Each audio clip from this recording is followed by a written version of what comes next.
Hello aspirant, स्वागत है आपका डेली वाइट्स में। हम पेपर 2 के लैंग्वेज 1 पार्ट का दैट इज इंग्लिश उसके आंसर्स को टैली करते हैं। चलिए देखते हैं। पहला सवाल जो है कि टीचर ने अपने बच्चों को कुछ ग्रुप में डिवाइड किया है और बिना पढ़ाए हुए उन्हें एलिफेंट्स के ऊपर क्विज करने को दिया हुआ है।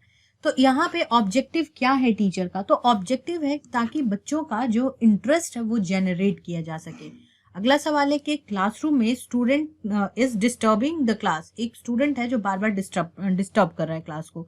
To handle this disruptive student teacher को क्या करने की जरूरत है? ऐसे बच्चों को डील करने के लिए टीचर क्या करे? तो ऐसे बच्चों को डील करने के लिए सबसे पहले कि talk to children to offer remedies. पहली चीज तो ये कि बच्चे से बात करें, समझें कि क्या कर रहे हैं। पेरेंट्स को हम नहीं बोलेंगे रिपोर्ट बिहेवियर कर दें ताकि अथॉरिटीज उनको बोलने लगें, ये सारे काम नहीं, रादर अपने लेवल पे डील करेंगे। अगला सवाल है कि व्हेन स्टूडेंट ब्रेनस्टॉर्म आइडियाज, जब वो बहुत ज्यादा चिंता में जा रहे हैं और बहुत सारे आइडियाज को सोच रहे हैं, ऑर्गेनाइज, एडिट, ड्राफ्ट और रिवाइज कर रहे हैं अपने वर्क को, तो एग्जैक्टली क्या करने की कोशिश कर रहे हैं? तो वो राइटिंग स्किल्स को डेवलप करने की कोशिश हो रही है। अगला है असर्शन रीजन से सवाल, जहां पे ये है असर्शन की रीडिंग राइटिंग स्किल्स एक critical help in critical thinking at primary level. Primary level पे क्रिटिकल थिंकिंग में बहुत ही ज्यादा हेल्प करता है और रीजन दे रखा है कि क्रिटिकल थिंकिंग एक सब स्किल है रीडिंग और राइटिंग का। अब देखो ये थोड़ा सा कॉन्ट्रोवर्शियल है तो इसका आंसर मार्क करना सही नहीं होगा। पता नहीं इसका आंसर क्या आएगा या क्वेश्चन गलत कर दिया जाएगा, आई हैव नो आइडिया। तो इस क्वेश्चन को हम छोड़ देते हैं। अगले की तरफ बढ़ते हैं, सवाल की तरफ, जो ये कह रहा है कि language skills best learn. Language skills को सबसे अच्छे तरीके से कब सीखा जा सकता है? तो उसको तब सीखा जा सकता है जब वो इंटीग्रेटेड मैनर में डील किया जा रहा हो, चीजों को सिखाया जा रहा हो इंटीग्रेट करके। एक बच्चा है, मतलब स्टूडेंट टू असेस, जिनको असेस करना है, understood how to use narrative skills. Narrative skill का इस्तेमाल करना बच्चे सीख चुके हैं। A teacher should ask students to, अब टीचर को करने की क्या जरूरत है? अब वो कौन सा काम करेंगे? तो वो अब नैरेटिव स्किल्स आ चुके हैं तो वो शेयर करने के लिए बोलेंगे कि इंसिडेंट जो उनके साथ हुआ है और वो शेयर करें जब वो सरप्राइज थे। तो हर बच्चे का अलग अलग सेट होगा, अलग अलग तरीके से वो बताएंगे। एक 7 क्लास के टीचर हैं जिनको फैसिलिटेट करना है reading of books other than ही prescribe textbook. The prescribed textbook के अलावा जो दूसरी किताब है उसको अगर उनके रीडिंग हैबिट में डालना है तो टीचर को क्या करने की जरूरत है? तो टीचर को एक्सटेंसिव रीडिंग देने की जरूरत है। अगला सवाल है कि principal asked language teacher to select textbook and other resources for new session. Textbook और रिसोर्स मटेरियल को चुनना है, प्रिंसिपल ने ऐसा बोला है। While selecting them, one of the following is not relevant. क्या चीज रेलेवेंट नहीं होनी चाहिए? जब हम बुक सेलेक्ट कर रहे हैं तो क्या चीज रेलेवेंट नहीं होनी चाहिए? And that would be learning needs and language known to children. Standardized, थोड़ा सा यहाँ पे बुक को स्टैंडर्डाइज लेके चलेंगे, वरना कोई मेरे क्लास में मराठी बच्चा होगा वो तो कहेगा कि मेरे को जी आप मराठी पढ़ाओ। कोई राजस्थान से होगा तो वो कहेगा मेरे को मारवाड़ी सिखा दो या राजस्थानी कोई लैंग्वेज सिखाओ या बताओ। तो वहां पे लैंग्वेज, बच्चों की क्या लैंग्वेज है और बच्चे किस लैंग्वेज को जानते हैं, इस चीज को लीस्ट इंपॉर्टेंट मानेंगे या रेलेवेंट ही नहीं रखेंगे। अगला सवाल है कि teacher developed a criteria to monitor use of language material by learners. Language का मटेरियल कैसे यूज किया जा रहा है, टीचर ने एक मेथड डेवलप कर लिया है। तो which criteria is most important and useful in monitoring the use of material? इनमें से कौन सा क्राइटेरिया है जो वो इस्तेमाल हुआ नहीं हुआ वो बताएगा। तो पहली चीज, जो दूसरी चीज होगी कि क्या क्या चीज मटेरियल है तो उसको यूज किया, उसको मटेरियल है तो उसको क्या किया गया होगा? पहले उसको यूज किया गया हो। तो usability, repetition and production of utterance, ये सारी चीज का इस्तेमाल वो करेंगे यदि, तो बच्चों में वो लैंग्वेज का जो डेवलपमेंट है वो मॉनिटर कर पाना कि कितनी बार बोल रहे हैं, रिपीट करके चेक कर रहे हैं, वो किया जा सकता है। अगला सवाल है कि क्लास 6 के टीचर ने मूवी दिखाई है कैप्शंस के साथ बच्चों को। Movie is based on one of the chapters in text book, एक चैप्टर के ऊपर डिपेंडेंट है और जो मूवी का caption, the movie with caption will encourage, क्या इनकरेज करेगा? मूवीज में कैप्शन लगा करके आप भी देखते होंगे तो क्या करने की कोशिश करेगा? उनका active viewing and listening skills को इनकरेज इनहेंस करने में हेल्प करेगा।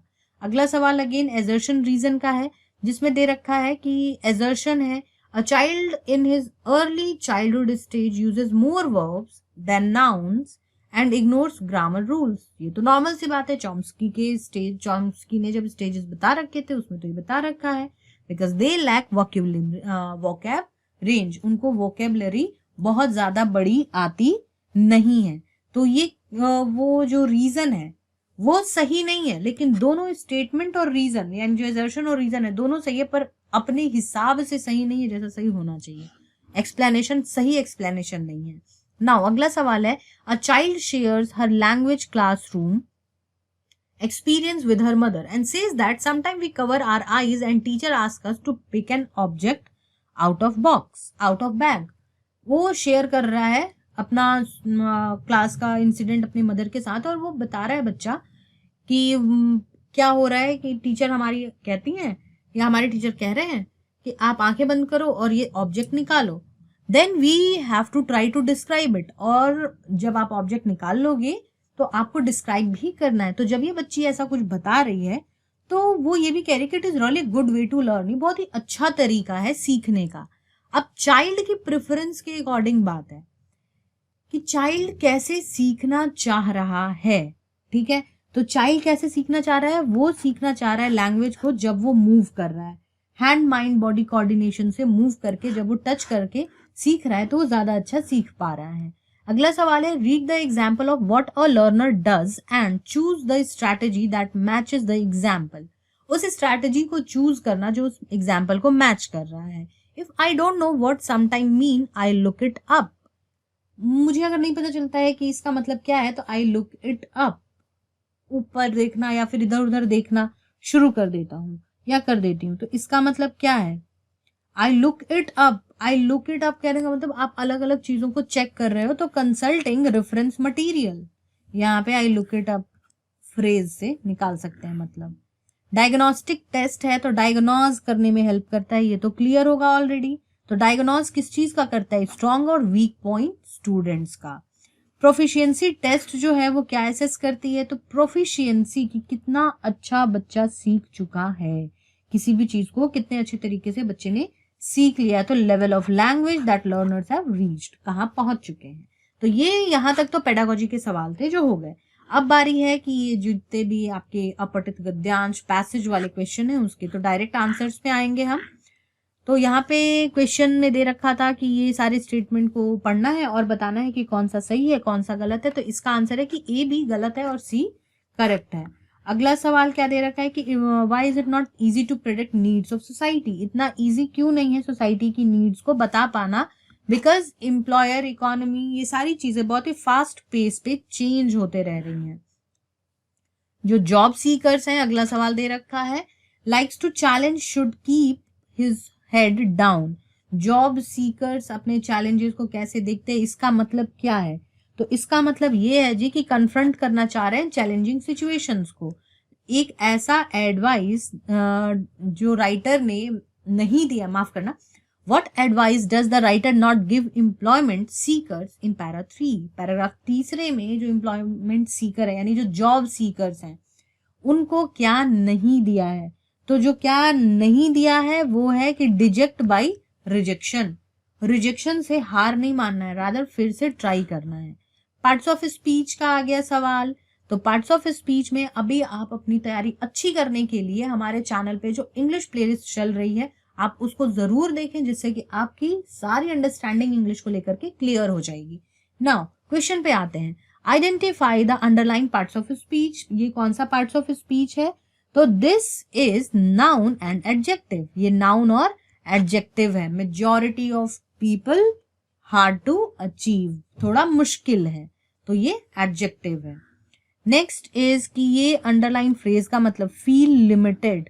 Job seekers feel limited by the choices. Feel limited का मतलब क्या है, क्या ऐसा महसूस हो रहा है कि ऐसा उनको लग रहा होगा कि they are not good enough या फिर उनके पास चॉइसेस नहीं है, तो एग्जैक्टली वही है, टू फील कंस्ट्रेंड, ऐसा लगता है कि हमारे पास चॉइसेस कम है। अगला सवाल एजर्शन रीजन है, वही पैसेज से related it is quite easy to get job immediately after graduating from a university, बहुत ही आसान होता है। और रीजन दे रखा है कि economic scenario regarding job generation is difficult, जो इकोनॉमिक सिनेरियो है जॉब को जनरेट करने की वो रादर थोड़ी डिफिकल्ट है। तो पहला वाला स्टेटमेंट गलत है, दूसरा वाला सही है। तो कौन सा ऑप्शन हो गया यहाँ पे? फर्स्ट वाला, a is incorrect while b assertion is incorrect while reason is correct। अगला सवाल है learning the trade from bottom up means. ये लर्निंग द ट्रेड मीन्स क्या होता है? तो आप 2 बारी पैसेज को पढ़ोगे आपको क्लियर हो जाएगा कि from lowest to highest in hierarchy, bottom to top. Complete the analogy, expectedly unexpectedly. Rejection, तो उसका क्या होगा? रिजेक्ट हो गया। तो अब क्या होगा? रिजेक्ट होने के लिए दूसरा हो जाएगा सेलेक्ट होना। ठीक है, अब बारी है कि ये आ गया ये आ गया हमारा पोएट्री। अब पोएट्री के सवाल देख लेते हैं, जिसमें से which of the following attribute not associated with lily. Lily के साथ इन सब में से कौन सा एसोसिएटेड नहीं है? तो the colour red. Assertion reason में जो पोएट है एजर्शन कह रहा है did not declare lily as queen of flowers. Poet ने ऐसा कुछ डिक्लेयर नहीं किया है। Lily was pale coloured. Lily का जो रंग था वो थोड़ा सा दबा हुआ था, रीजन उसने ये बता रखा है। तो जब आप अच्छे से एनालाइज करोगे तो you will be able to find कि एजर्शन तो ट्रू है लेकिन रीजन एक ओनली रीजन नहीं है। अगला सवाल है साइकीज garden echoed with sound of a dispute between supporters of. किसके सपोर्टर्स का जो आवाज था उसका पूरा गार्डन गूंज गया? तो जी उनके सपोर्टर्स थे हमारे लिली एंड रोज के सपोर्टर्स थे, जिनकी वजह से आवाजों से गार्डन गूंज गया था। अगले सवाल की तरफ बढ़ते हैं। अगला सवाल है हमारा जिसमें ये पूछा हुआ है कि identify the rhyming scheme 1 to 4 में पैराग्राफ में कौन सा है? तो ये है हमारा ABBA। ठीक है, क्वीन, बीन, फ्लावर, पावर। तो ये क्या ABBA यही कहलाता है राइमिंग स्कीम।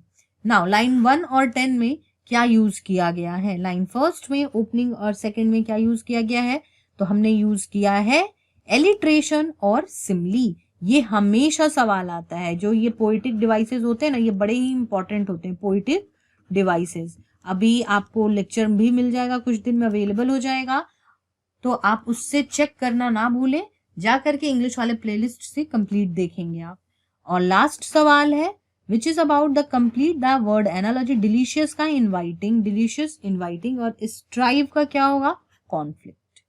तो इस प्रकार हमने इंग्लिश के सारे अपने आंसर्स लैंग्वेज 1 के टैली कर लिए हैं। कमेंट सेक्शन में जरूर बताइएगा कि आपके क्या रहे थे रिजल्ट, मतलब क्या आपके स्कोर्स बने हैं। 1-2 नंबर ऊपर नीचे हो सकता है, बाकी तो सेम रहने वाला है।